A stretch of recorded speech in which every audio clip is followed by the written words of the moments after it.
pada orang tua. Saya tidak mengajak bapak ibu suka sama Maradona, tak sukanya tak apa-apa. Kita bebas, kita demokrasi kok.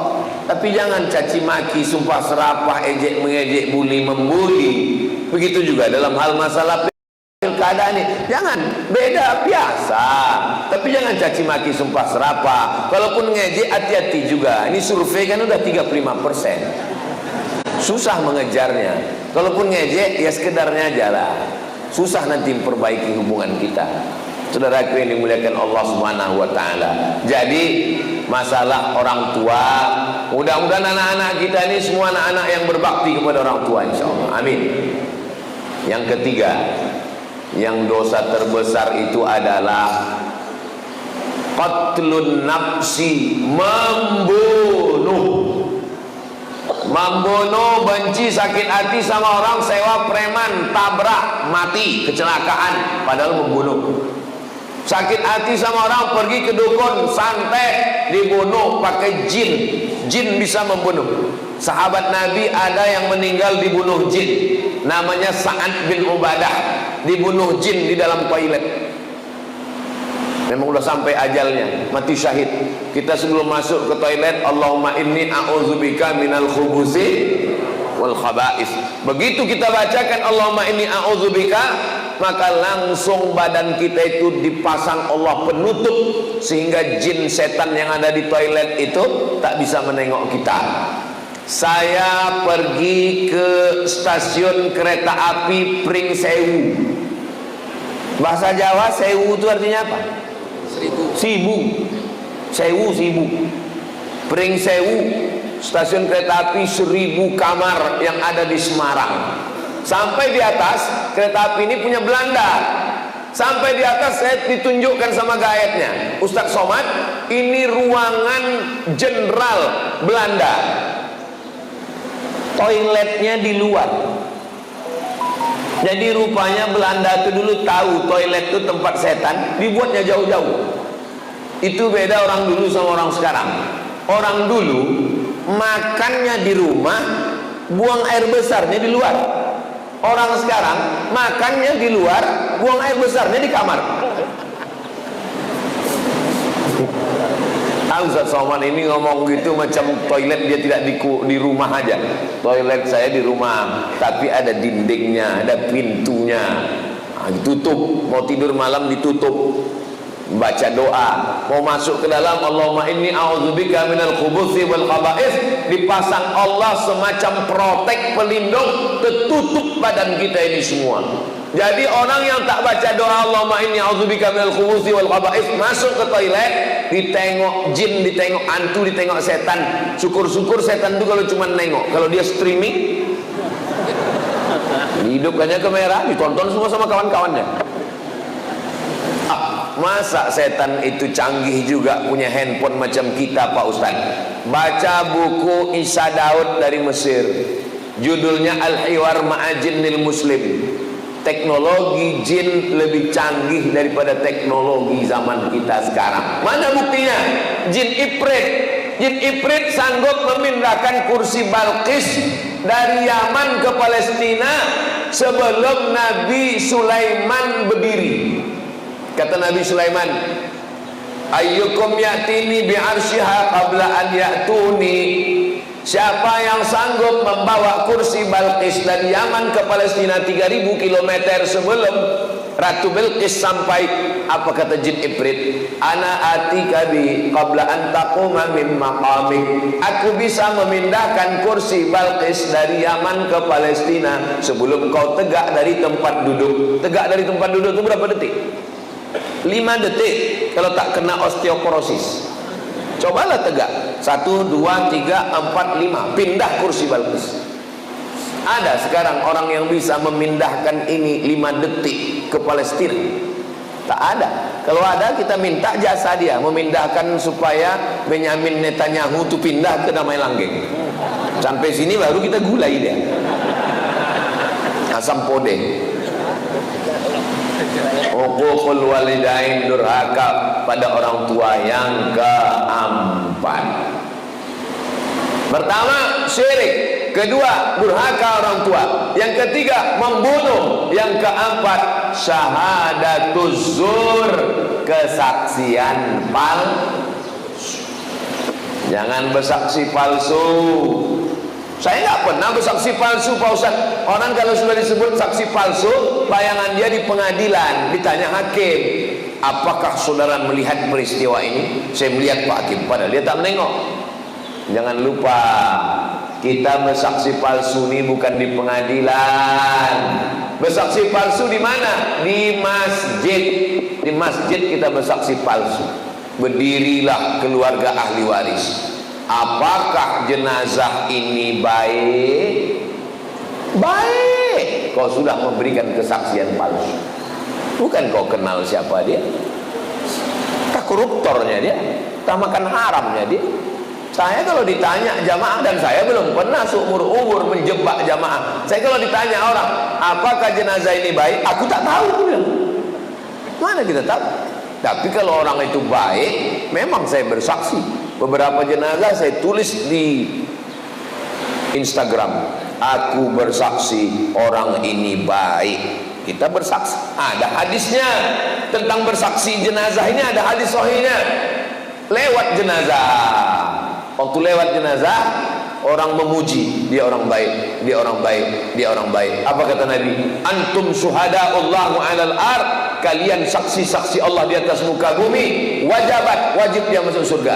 Tapi saksinya tidak direkayasa. Kapan kita bersaksi palsu? Waktu acara akad nikah. Aku nikahkan engkau dengan anakku dengan mahar sebentuk cincin emas tunai. Sah? Sah. Padahal tidak sah. Kenapa? Karena itu bukan anak dia. Bukan anak dia itu.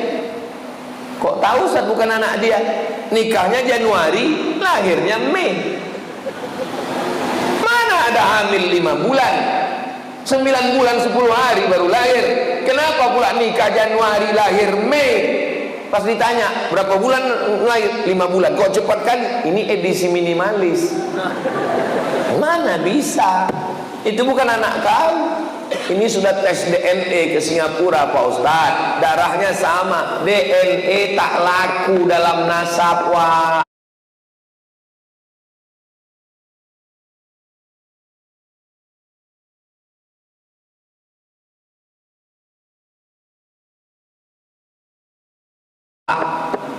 Nasab dalam Islam itu bukan pakai DNA, tapi jelas itu memang, maaf cakap, memang benih dia, tak ada laki-laki lain. Kenapa tak diakui? Di mana kesalahan dia?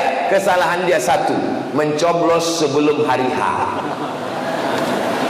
Kertas yang dicoblos sebelum tanggal 27 November tidak diakui KPU. Jelas? Apanya yang jelas ini? Jelas nasab tadi tak diakui karena dia sudah ada sebelum akad nikah. Jangan nikahkan anak yang hamil. Malu. Dulu di Pinang tak dikasih. Datang orang Minang baik-baik tak dikasih. Muncul niat jahatnya. Tanam pinang rapat-rapat supaya puyuh tak dapat lari. Sudah ku pinang tak dapat-dapat. Aku bawa ku hotel, ku hamili, kata dia. Nauzubillah, nauzubillah. Banyak orang tua sekarang lebih mau makan di daun daripada makan di pinggan. Di Pinang tak mau mencari menantu kaya, mau mencari menantu hebat. Sudah hamil baru tahu rasa, barulah dinikahkan. Itu nikahnya menurut mazhab Syafi'i sah, nikahnya sah. Yang jadi masalah setelah lahir anak. Lahir anak tak boleh dibinkan ke dia, karena itu bukan anak dia. Lahir anak, mati si bapak, anak ini tak dapat hak waris karena mereka tak ada hubungan nasab. Lahir anak laki-laki, setelah itu lahir adiknya perempuan. Ini si abang anak pertama ini tak bisa jadi wali bagi adiknya karena mereka dianggap saudara seamak, bukan saudara seayah. Meninggal tak dapat warisan. Menikah, kebetulan anak hasil coblos sebelum hari H tadi, anak itu perempuan 25 tahun umurnya, cantik, dipinang orang. Tak bisa kau walikan, Pak. Itu bukan anakmu. Lalu walinya siapa kalau dia mau nikah nanti? fasultanu waliyun man la waliyalaha. Walinya adalah wali hakim pakku. Nggak enak lah Pak Ustadz, saya dulu kenapa enak? Nggak enak lah Pak Ustadz, saya kan bapaknya. Gimana cara saya menolak? Mesti kuajari juga cara menolak. Pura-pura mencret, kalau sakit perut tak bisa. Kalau ditanya Pak Kua, mohon maaf Pak Kua, aku tak bisa mewalikan ini. Pak Kua tahu lah, iyalah bukan bapak aja, memang udah begitu dah kebanyakan sekarang itu bapak. Jaga anak-anak kita Pak, jaga anak-anak kita Bu. Saya ini lemah penceramah Ustadz. Yang bisa menjaga itu adalah pemimpin yang bisa memasukkan pendidikan agama ke sekolah umum, merendahkan biaya pendidikan pondok pesantren. Ustadz Al-Nokni pimpinan pesantren Nurul Azhar Palas, 1 tahun 25 orang gratis, 25 orang, sekarang 100 orang gratis, laki-laki di Palas. Saya di Ma'had Az-Zahra Rimba Panjang perempuan, setahun gratis 25 setahun cuman 100 orang yang sanggup kami gratis. Jadi Ustaz Somad menggratiskan santri di Rimba Panjang 100 gratis, yang lain bayar. Dari mana Ustaz bisa dapat duit 100 itu? YouTube. Jadi kalau ada orang memfitnah saya, memang sakit hati saya. Itu Somad itu beli mobil itu dari YouTube tuh. Itu maka bunyi knalpotnya tuk tuk tuk tuk tuk tuk. Semua duit YouTube itu untuk makan santri, gaji guru, beli beras, beli gulai, beli ikan, bayar listrik, bayar lampu. Tidak pernah duit YouTube ini masuk ke rekening saya. Masuk semuanya. Ustaz ku tengok keliling kemana-mana dengan Bang Abdul Wahid. Kenapa Ustaz berkeliling? Apa salahnya sesama Abdul saling tolong menolong? Ini jangan-jangan Ustaz dapat duit banyak ini Pak Ustaz. Tanya Ustaz Al-Nok. Kita punya program 20 jam. Hari Sabtu, hari Jumat Sabtu. Jumat Sabtu bulan Oktober, Jumat Sabtu bulan November. Semua duit yang masuk diserahkan untuk makan santri, gaji guru. Ini perlu saya jelaskan di tempat yang suci ini. Supaya apa? Jangan ada dusta di antara kita. Bapak Ibu yang dimuliakan Allah, jelas? Rasanya jelas. Tak terasa waktu ini berlalu. Sudah habis waktu sholat sunat isyraq masuk. Padahal tadi saya bilang jawab pertanyaan. Rupanya kalau kita ceramah di tempat orang yang hatinya bersih itu, tak terasa waktu itu berlalu. Saya pernah ceramah di tempat orang yang hatinya suntuk, lama kali terasa tausiah. Kapan itu Pak Ustaz? Waktu acara buka bersama. Gini loh orang ternyata. Selesai tausiah, mohon maaf Pak Ustaz, saya mohon maaf Bapak Ibu, saya tadi waktu tausiah itu lama kali saya rasa, saya bilang. Kata jamaah itu kami yang mendengar lebih lama lagi Pak Ustaz. Saya jawab dulu ini dulu, habis saya jawab baru kita sholat sunat isyraq berkah. Saya seorang muslimah sudah tak muda lagi, usia 35 tahun. Masalah umur ini bukan masalah angka Besti. Umur ini masalah rasa. Saya nih rasa saya sekarang merasa 27 aja.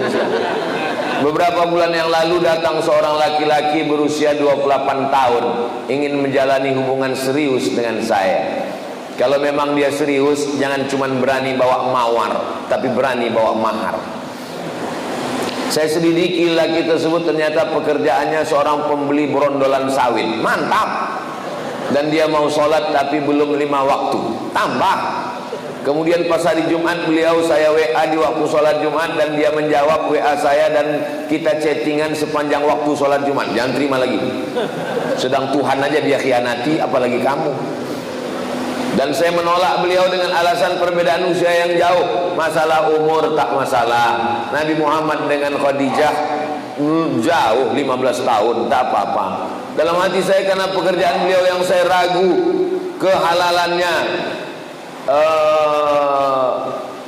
yang jadi pertanyaan. Ini curhat panjang kali nih. Apa pekerjaan sebagai pembeli berondol itu halal? Jual belinya sah, pekerjaannya halal, selama tidak ada unsur tipu, tidak ada unsur kazib bohong, tidak ada unsur zulm aniaya, maka jual beli berondol sah. Apakah saya salah berdosa karena telah menolak sinyal jodoh dari Allah di usia saya? Istikharah. Masalah dia tak sembahyang Jumat, udah kena pancing sekali, kasih tahu, bang, kemarin kita chatting hari Jumat tuh, kenapa kau chatting terus? Berarti kau tak sembahyang Jumat. Dek, sebetulnya abang musafir. Oh, tak boleh kita sembarang tuduh. Mudah-mudahan dia sholat. Kalau dia mau, bagus, terima dia dengan baik. Mudah-mudahan jadi keluarga yang sakinah, mawaddah, warahmah, insyaallah. Amin ya rabbal. Hah? Mana? Makin-makin kecil tulisannya, Ustaz. Anak saya mondok di Mojokerto. Dari tahun kemarin kelas 1 SMP. Dari pertama masuk anak sudah diganggu oleh jin. Anak saya tetap bertahan dan selalu beberapa bulan kuku anak saya dicabut satu persatu oleh jin ini. Anak saya sering pulang hampir 1 tahun begitu terus, Ustazah. Anak saya suruh pindah pondok, tidak. Saya mau bingung, akhirnya kenalkan kelas 2 SMP. Loh, kok ini dicabut lagi kukunya? Oh, berarti ini jin PKI ini. Suka mencabut kuku. Kalau suka mencabut alis mata, itu jin perempuan. Kan suka mencabut alis. Setiap saya carikan tombol ke Ustadz jawabannya yang selalu menakutkan. Saya kasih nomor Ustadz Faizar, spesialis jin. Nanti minta ke Ustadz Al-Nob ya. Saya tak berani nge-share nomor dia, nanti terganggu dia. Nanti saya kasih ke nomor Ustadz Al-Nob, Ustadz Faizar.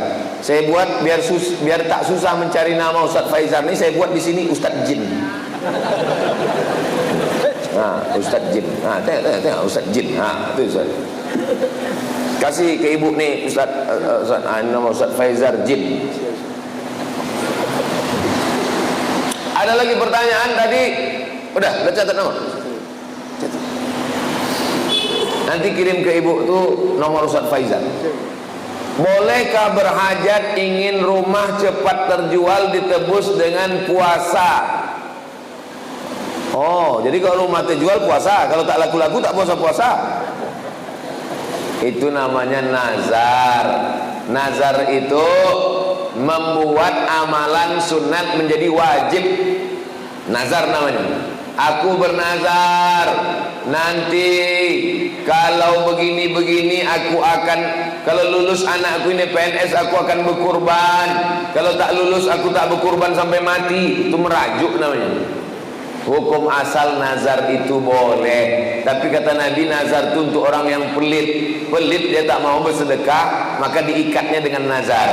Tapi hukum asal nazar hukumnya boleh, mubah. Tolong kalau sebelum bernazar itu diingat baik-baik. Khawatirnya waktu bernazar berjanji-janji sesudah selesai tak ditunaikan. Ada orang begitu. Pak Ustadz, saya kemarin bernazar. Apa nazarmu? Saya puasa Senin Kamis sampai mati. Matilah kau. Dia tak tahan. Jadi sebelum bernazar tuh pikir-pikir baik-baik. Saya anjurkan kalau nazar, bagusnya nazar sodakoh saja.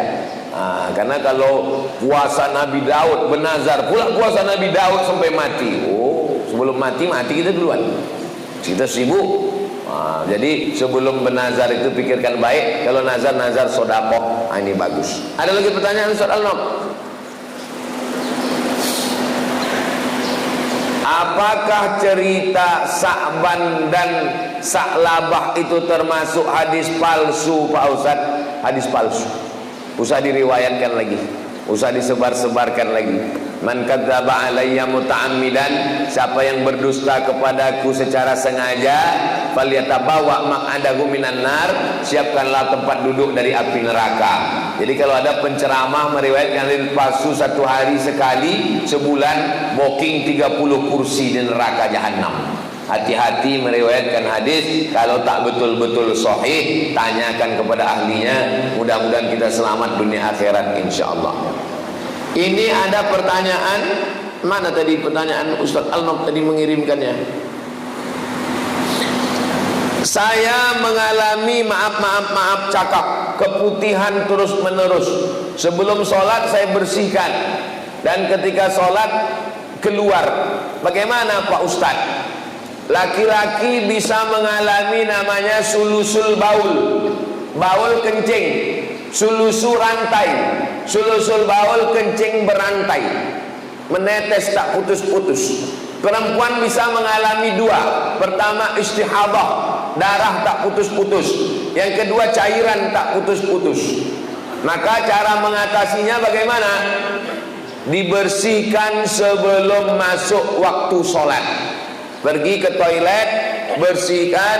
Sesudah itu pakai pembalut. Setelah dipakai, berwuduknya setelah masuk waktu. Jadi kalau zuhur jam 12.15, jangan berwuduk sebelum azan, sebelum masuk waktu. Begitu mendengar suara azan, Allahu Akbar, Allahu Akbar, masuk ke toilet, bersihkan, pasang pembalut. Maka yang menetes setelah wuduk tadi, ma'fu anhu, termaafkan. Bisa terjadi tiga. Pertama, sulusul baul, kencing tak putus. Kedua, istihadah, darah tak putus. Ketiga, cairan yang tak putus keluar. Khurujus syai'i anis sabilaini, keluar sesuatu dari dua jalur. Dari kubul bagian depan, dubur bagian belakang. Kalau keluar dia batal wudhu. Kalau batal wudhu, batal sholat. Tapi ada keringanan. Kalau dia menjadi penyakit, berobat, berkusuk. Kalau tak juga sembuh, maka dia menjadi ma'fu anhu, termaafkan. La yukallifullahu nafsan illa wus'aha. Itulah kaji kita subuh ini. Mudah-mudahan berkah. Kita sholat sunat isyraq. Habis itu nanti kita tak tahulah tahap apa kata panitia. Habis itu kami nanti akan lanjut ke pasar pagi, lanjut ke dialog. Habis itu kami ke Rokan Hulu, ke Pasir Pangarayan, ke Ujung Batu. Jadi Ustaz Somad ini keliling-keliling terus nih sampai kapan? Sampai tetes darah penghabisan. Tanggal 27 November hari Rabu jam 12 siang tutup TPS, barulah selesai. Ala hadhil niyah al-Fatihah. A'udzubillahi minasyaitonirrajim. Bismillahirrahmanirrahim. Alhamdulillahirabbil alamin. Arrahmanirrahim. Maliki yaumiddin. Iyyaka na'budu wa iyyaka nasta'in. Ihdinas siratal mustaqim. Siratal ladzina an'amta 'alaihim ghairil maghdubi 'alaihim waladdallin. Amin. Allahumma shalli 'ala sayyidina Muhammad wa 'ala ali sayyidina Muhammad. Assalamu alayka ya Rasulullah. La tada' lana dhanban illa ghafarta. Pulang kami dari Masjid Syuhada ini bersih dari dosa-dosa. Wala dainan illa qadaita, tolong kami lepas dari hutang piutang riba. Wala maridan illa syafaita, yang sakit-sakit angkat penyakitnya. Wala mayitan illa rahimta, yang meninggal dunia ampunkan dosanya. Wala aziban illa zawajta, yang belum menikah jumpakan dengan jodohnya. Wala raghiban illa anjabata, berikan keturunan soleh solihah, anak penghafal Quran. Ya qadir hajat, engkau menunaikan hajat. Iqdi hajatina, tunaikan segala hajat kami.